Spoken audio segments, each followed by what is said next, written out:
ఓం సాయిరామ్. బాబా భక్తులందరికీ కూడా నమస్కారం అండి. అందరూ కూడా సుఖంగా సంతోషంగా ఎప్పుడూ కూడా ఆనందంగా ఉండాలి అని చెప్పి ఆ బాబాగారి తరపున నేను కూడా మనస్ఫూర్తిగా కోరుకుంటున్నాను.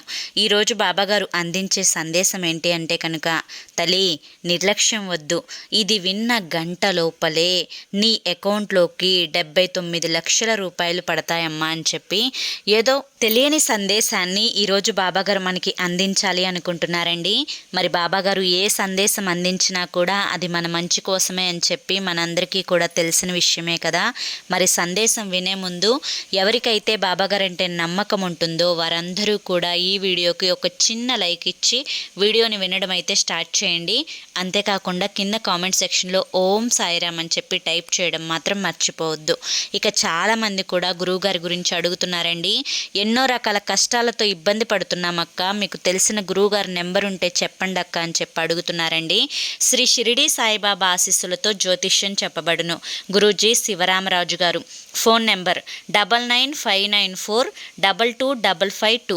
మీరు ఇప్పటి వరకు ఎన్నో చోట్ల జ్యోతిష్యం అనేది చెప్పించుకొని మీరు కోరిన మార్పులు మీ జీవితాలలో జరుగక విసిగిపోయి ఉంటారు.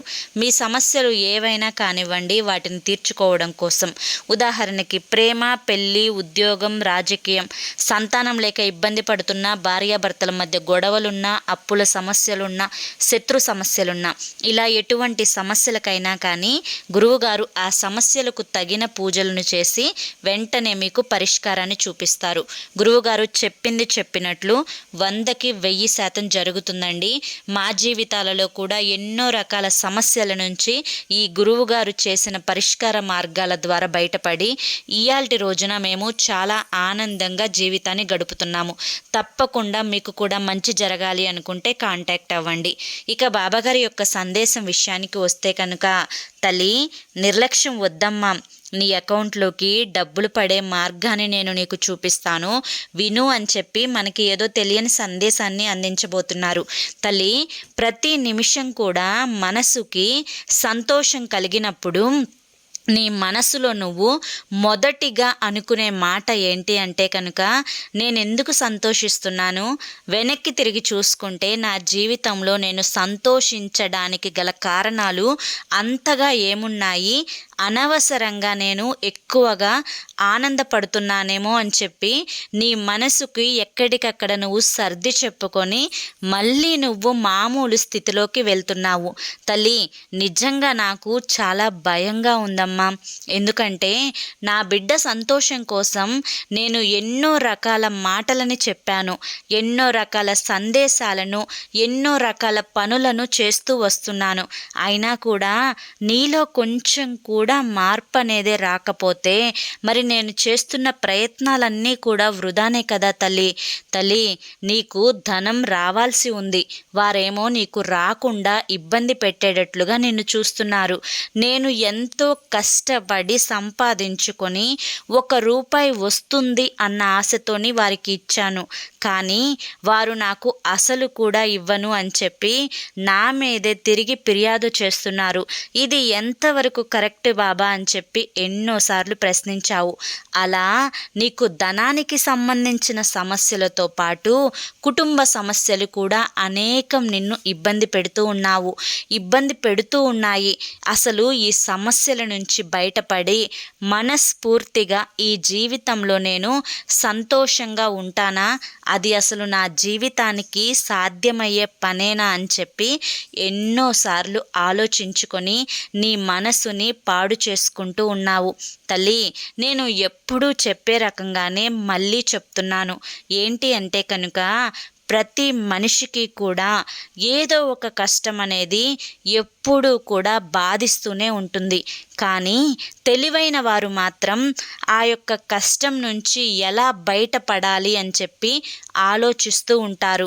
ఆ ఆలోచనతో పాటు ఎప్పటికప్పుడు ఆ కష్టం గురించి వచ్చిన ఆలోచనలను తుంచివేస్తూ మరొక విషయంలోకి అడుగు పెడుతూ ఉంటారు. అలా ఆలోచనల్ని నెమ్మదిగా దూరం చేసుకుంటూ ఉంటారు. ఇంకొక ముఖ్యమైన విషయం ఏంటి అంటే నీ బంధం గురించి ఎప్పుడూ కూడా నీకు ఒక ఆందోళన ఉంటుంది. అదేంటి అంటే కనుక నువ్వు ఎంత ప్రేమగా ఉన్నా కానీ నీ యొక్క తోడు నీతో ప్రేమగా లేకపోవడం, నిన్ను పట్టించుకోకపోవడం, నీ మాటకి విలువనివ్వకపోవడం, ఇలా ఎన్నోసార్లు నీ జీవితాలలో అతని వల్ల అవమానాలు జరగడం కూడా జరిగాయి. కానీ అప్పటికప్పుడు మనసుని చిన్నపుచ్చుకున్నా కానీ ఇవన్నీ కూడా జీవితంలో భాగాలే కదా అని చెప్పి సర్దుకుంటూ జీవితాన్ని ముందుకు నెట్టుకుంటూ వెళ్తున్నావు. తల్లి, ఒక విషయం చెప్పేదా, అద్భుతం జరిగేటప్పుడు ఎవ్వరూ కూడా గుర్తించలేరు. జరిగిన తరువాత ఎవరూ కూడా గుర్తించాల్సిన అవసరమే లేదు. ఎందుకంటే జరిగేటప్పుడు గుర్తించని వారు జరిగిన తర్వాత ఎలా గుర్తిస్తారు చెప్పు? ఎప్పుడైనా కానీ నీ అనుకునే వాళ్ళు నీతోనే ఉంటారు. నువ్వు ఏది చేసినా కూడా ఆ యొక్క విషయంలో గొప్పలని చూసుకొని మా కోసమే కదా చేస్తుంది అని చెప్పి సంతోషపడిపోతూ ఉంటారు.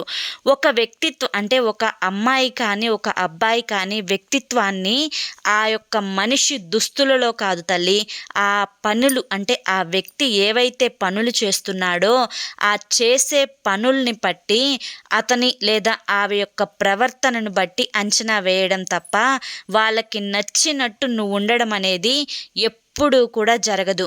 వాళ్ళకి నచ్చినట్లు వాళ్ళు ఎలా ఉంటున్నారో నీకు నచ్చినట్లుగా నువ్వు ఉండడం కూడా అది నీకు ప్రాథమిక హక్కు అని చెప్పి గుర్తుంచుకో తల్లి. జీవితంలో ప్రతి ఒక్క సమస్యకు పరిష్కారం అనేది తప్పకుండా దొరుకుతుంది. ఆ పరిష్కార మార్గం కోసం వెతుక్కుంటూ వెళ్ళాలే తప్ప ఆ సమస్య దగ్గర అలాగే కూర్చుండిపోయావు అంటే కనుక ఇక నీకు పరిష్కారం అనేది దొరకదు అనే ఆలోచన అనేది చాలా భయంకరంగా ఉంది కదా తల్లి.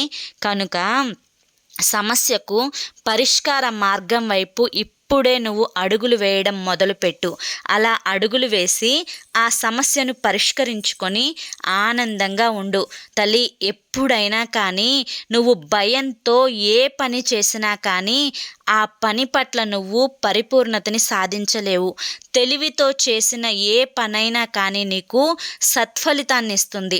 ఎప్పుడైనా నువ్వు భయపడుతూ ఈ పని చేస్తే ఏదన్నా అవుతుందేమో, వీరితో మాట్లాడితే ఏమన్నా అనుకుంటారేమో, లేదా ఈ పని నేను చేయవచ్చా చేయకూడదా అని చెప్పి అలా భయంగా చేసుకుంటూ వెళ్ళాము అంటే కనుక నువ్వు దేన్ని కూడా సాధించలేవు. మనిషికి భగవంతుడు ప్రసాదించిన ముఖ్యమైన వరం ఏంటి అంటే తెలివితేటలు. ఆ యొక్క తెలివితేటలకు నువ్వు పదును పెట్టి ఏ పనైనా కానీ చేస్తే నీకు ఖచ్చితంగా ఆ పనిలో నువ్వు 1-2 సార్లు ఓడిపోయినా కానీ తరువాత నీకు ఆ పని అనేది సత్ఫలితాలనిస్తుంది అని చెప్పి గుర్తుంచుకో తల్లి. నీ బిడ్డలకి విద్య అనేది నీడ లాంటిది. ఆ విద్య అనేది నీ బిడ్డల నుంచి ఎవ్వరూ కూడా దూరం చేయలేరు. కనుక నీ బిడ్డలకి నువ్వు ధనాన్ని ఇవ్వకపోయినా, ఆస్తులను అంతస్తులను ఇవ్వలేకపోయినా కానీ వారికి మాత్రం పరిపూర్ణమైన విద్యను ఇచ్చే అవకాశం అనేది ఎప్పుడూ కూడా వదులుకోవద్దు. ఎందుకంటే నువ్వు ఇప్పుడు పడుతున్న కష్టాలు, నువ్వు పడిన కష్టాలు, భవిష్యత్తులో నువ్వు ఎదుర్కొనే సమస్యలు అన్నింటి నుంచి కూడా బయటపడవేసేది నీ బిడ్డలే తల్లి. కనుక కొంచెం కష్టమైనా కానీ నీ బిడ్డలకి మాత్రం ఆ విద్యను మాత్రం దూరం చేయవద్దు. ఎందుకు చెప్తున్నానో నువ్వు అర్థం చేసుకుంటావు అని చెప్పి అనుకుంటున్నాను. ఎప్పుడైనా తల్లి నువ్వు ఏదన్నా ఒక లక్ష్యాన్ని సాధించే క్రమంలో తాత్కాలికమైన చిన్న ఆనందాలను ఖచ్చితంగా నువ్వు త్యాగం చేయాల్సి వస్తుంది. అయ్యో, నాకున్న ఈ చిన్న ఆనందాలు దూరమైపోతున్నాయే అని చెప్పి నువ్వు బాధపడకూడదు. ఆ యొక్క నువ్వు చేరుకోవలసిన ఉన్నత లక్ష్యాన్ని నువ్వు చేరుకున్న తరువాత నువ్వు ఏవైతే చిన్న ఆనందాలు, తాత్కాలిక ఆనందాలు కోల్పోయి ఉంటావో వాటికి రెట్టింపు ఆనందాలు అనేవి నీ జీవితంలో అడుగు పెడతాయి అని చెప్పి గుర్తుంచుకో. ఎప్పుడూ కూడా గతం గురించి బాధపడుతూ, గతం గురించి ఆలోచిస్తూ అలాగే కూర్చుండిపోవద్దు తల్లి. కూర్చుండిపోవడం అంటే ఇంట్లో ఒక్క చోట కూర్చోవడం అని కాదు తల్లి. నీ యొక్క భవిష్యత్తులో నువ్వు ఒకే చోట కూర్చుండిపోవడం. అర్థమైంది కదా? కనుక గతం తాలూకి ఆలోచనలను, బాధలను పక్కన పెట్టి ఆ గతం నేర్పిన పాఠాలతో భవిష్యత్తును నిర్మించుకునే ప్రయత్నం చెయ్యి. అప్పుడు నువ్వు ఏది కోరినా కానీ తప్పకుండా అది నీ సొంతం అవుతుంది తల్లి. నీ యొక్క నిగ్రహాన్ని, నీ యొక్క ఆత్మవిశ్వాసాన్ని కోల్పోకుండా ఏదైనా వినగలిగి నిలబడగలిగే సామర్థ్యాన్ని నువ్వు ఖచ్చితంగా నేర్చుకోవాలి. అది ఇప్పటికే నీ జీవితం అనేది చాలా వరకు నేర్పే ఉంటుంది కదా తల్లి. ఎందుకంటే గతం అనేది ఒక గుణపాఠం అయితే అనుభవంతో అడుగు వేయాలి. గతం ఒక పూలవనం అయితే మరికొన్ని మొక్కలు నాటుకుంటూ వెళ్ళాలి. ఎందుకంటే గతాన్ని మించిన గుణపాఠం, నీ యొక్క జీవితాన్ని మించిన విద్య అనేది మరొకటి ఉండదు. నువ్వు ఏమి చదువుకోకపోయినా కానీ జీవితం నీకు చాలా పెద్ద పెద్ద పాఠాలనే నేర్పిస్తుంది కదా. జీవితం చాలా చిన్నది తల్లి. కాకుల యొక్క విమర్శలను విని భయపడిపోవద్దు. నీకు నచ్చిన పని ఏదైతే ఉంటుందో ఆ పనిని నువ్వు తప్పకుండా చేసుకుంటూ వెళ్ళు. ఒకవేళ నువ్వు చేసే పని అనేది నీ మనసుకి మాత్రం తప్పనిపిస్తే దాన్ని సరిచేసుకో తల్లి. ఎందుకంటే ఆ యొక్క మనసుకి అది తప్పు అని చెప్పి తెలిసినా కూడా నువ్వు ఆ పని చేశావు అంటే కనుక భవిష్యత్తులో నువ్వు చాలా ఎదురు దెబ్బలు తినాల్సి వస్తుంది తల్లి. పర్వతం ఎత్తు చూసి నువ్వు జంకావు అంటే కనుక శాశ్వతంగా కిందనే ఉండిపోతావు. అదే సాహసించి ఒక్కొక్క అడుగు ముందుకు వేసుకుంటూ వెళ్తే కనుక ఆ పర్వతం యొక్క అంటే ఆ శిఖరాగ్రం మీదకి కనుక నువ్వు చేరుకుంటే నువ్వు పొందే ఆనందం అనేది ఎంత గొప్పగా ఉంటుందో ఆలోచించు. అప్పుడు ఇప్పుడు ఎప్పుడూ కూడా జీవితం అనేది ప్రశాంతంగా ఉండాలి అంటే ఒక 2 మార్గాలు చెప్తాను, జాగ్రత్తగా తెలుసుకో. నీకున్న సమస్యలని నువ్వు ఎవ్వరికీ చెప్పకూడదు. ఇతరుల సమస్యలలో నువ్వు ఎప్పుడూ కూడా తలదూర్చకూడదు తల్లి. నువ్వు చేస్తున్న మొదటి తప్పు అదే. నీకున్న సమస్యలన్నింటినీ కూడా బయటి వారందరికీ కూడా నాకు ఈ సమస్య వచ్చింది, నేను బాధగా ఉన్నాను, నాకు ఈ కష్టం వచ్చింది, ప్రపంచంలో ఉన్న కష్టాలన్నీ కూడా నేనే అనుభవిస్తున్నాను అని చెప్పి చెప్పుకుంటూ తిరుగుతున్నావు. అలా చెప్పుకొని తిరగడం వల్ల వారు నీ ముందు జాలిని మాత్రం చూపించినట్లు నటిస్తూ ఉంటారు. కానీ నువ్వు పక్కకు వెళ్ళిన తర్వాత నీ గురించి వారు పక్కనే వాళ్ళకి చెప్పే మాటలుంటాయి చూడు, అవి నిన్ను భవిష్యత్తులో పూర్తిగా దిగజారుస్తాయి. నీకున్న ఒక స్థానం నుంచి పూర్తిగా పడిపోయేలా చేస్తాయి. కనుక ఎప్పుడూ కూడా నీకున్న సమస్యలను నువ్వే పరిష్కరించుకోవాలి.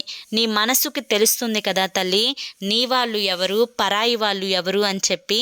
ఇక నీ ఆత్మీయులు, నీ యొక్క రక్త సంబంధీకులు అయితే నీ యొక్క సమస్యలన్నింటినీ కూడా చెప్పుకుంటూ వెళ్ళు.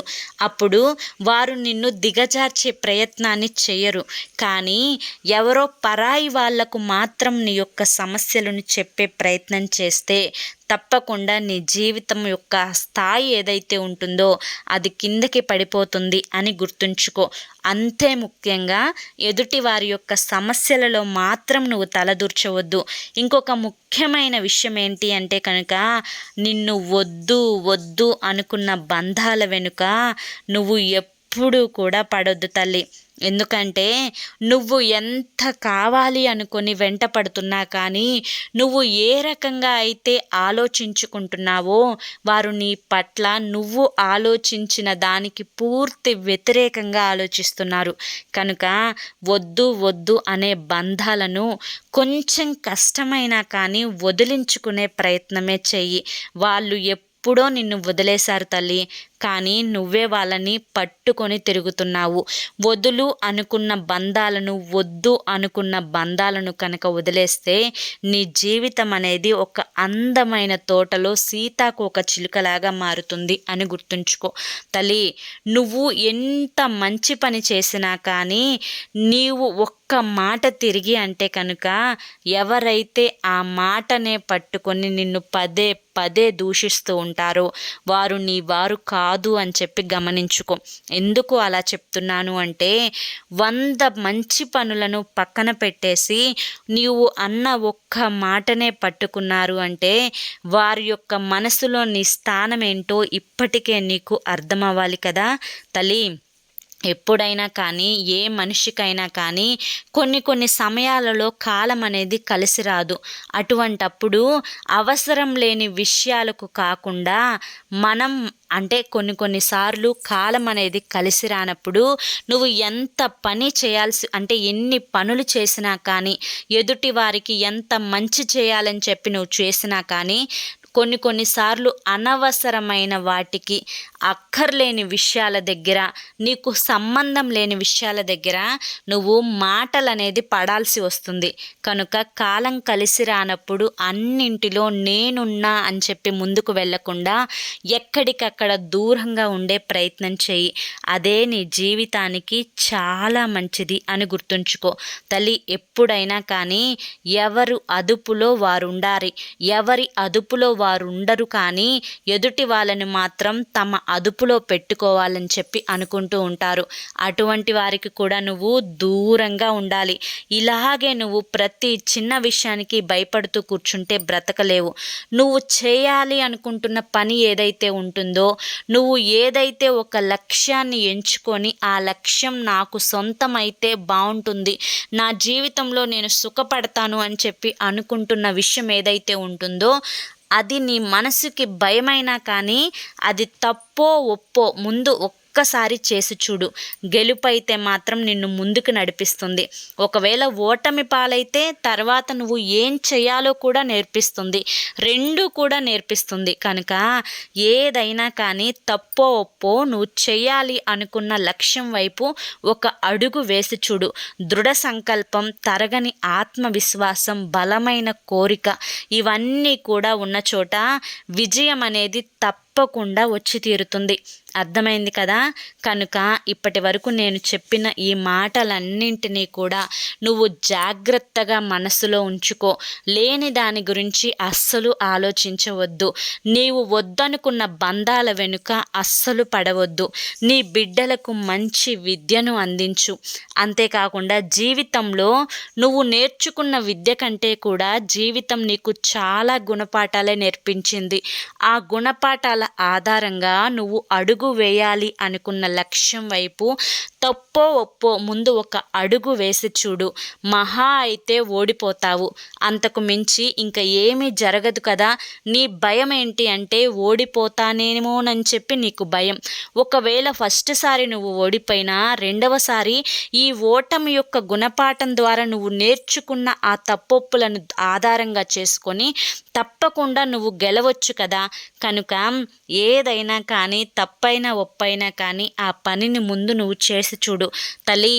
నేను చెప్తున్న మాటలన్నింటినీ కూడా ఎప్పుడు నువ్వు జీవితంలో నిర్లక్ష్యం చేసుకోవద్దు, ఒక పక్కన పెట్టేయొద్దు. ఎందుకంటే ఈ తండ్రి నీ మంచి కోసం ఎంత ఆరాటపడుతున్నాడు, ఎంత ఇది పడుతున్నాడు అని చెప్పి నువ్వు తెలుసుకోవాలి. నా బిడ్డ ఎప్పుడూ కూడా ఒక స్థాయిలో ఉండాలి అని చెప్పే ఈ తండ్రి కోరుకుంటారు. కనుక నా బిడ్డ ఎప్పుడూ కూడా ఎదుటి వారి చేత అవమానాలు పడకూడదు అన్న ఉద్దేశంతో నేను చెప్తున్నాను తల్లి. నువ్వు ఏదైతే నీ జీవితంలో ధనానికి సంబంధించి ఎదురు చూస్తూ ఉన్నావో, వేరే వారి దగ్గర నుంచి నీకు రావాలి అని చెప్పి, నీవు సంపాదించాలి అని చెప్పి, నీవు వ్యాపారంలో రెట్టింపు ఆదాయాన్ని పొందాలి అని చెప్పి నీవు ఏదైతే లక్ష్యం కోసం ఎదురు చూస్తున్నావో ఇవన్నీ కూడా నీ జీవితంలో తప్పకుండా నెరవేరుతాయి. ఇప్పటి వరకు నువ్వు ఎంతో ఓర్పును పట్టావు, ఎన్నో అనుభవాలని, ఎన్నో అవమానాలను అన్నింటినీ కూడా రుచి చూసావు. ఇంకా కొన్ని రోజులు మాత్రం నువ్వు ఓపిక పడితే సరిపోతుంది.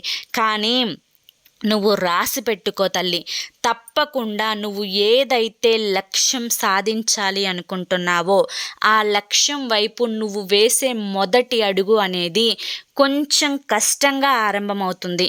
కానీ నువ్వు ధైర్యం చేసి ఆ అడుగుని వేసే ప్రయత్నం చేస్తే కనుక తప్పకుండా నీకు అందులో విజయం అనేది సొంతమవుతుంది.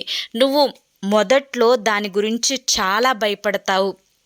అసలు వేద్దామా వద్దా, ఇది జరుగుతుందా జరగదా అని చెప్పి చాలా దిగులు పడుతూ ఉంటావు, చాలా ఆందోళన పొందుతూ ఉంటావు. కానీ నేను చెప్తున్నాను తల్లి, నీకు ఎంత ధనం అనేది ఆ లక్ష్యం వైపు నువ్వు అడుగు వేస్తే వస్తుందో నువ్వు కలలో కూడా ఊహించలేవు. అంత గొప్ప ఆదాయాన్ని నువ్వు తప్పకుండా పొందుతావు. కావాలి అంటే ఇది రాసి పెట్టుకో తల్లి. తప్పకుండా నువ్వు అనుకున్న లక్ష్యాలను నువ్వు సాధిస్తావు. ఇదే సత్యం అని చెప్పి ఈరోజు బాబాగారు మనకి చాలా చక్కటి సందేశాన్ని అందించారండి. ఈ యొక్క సందేశంలో చాలా గొప్ప ఆంతర్యం ఉంది కదా. మరి ఈ సందేశం మనందరి మంచి కోసం మన తండ్రి అయిన బాబా మనం ఎప్పుడూ కూడా సంతోషంగా ఉండడం కోసం చెప్పారు.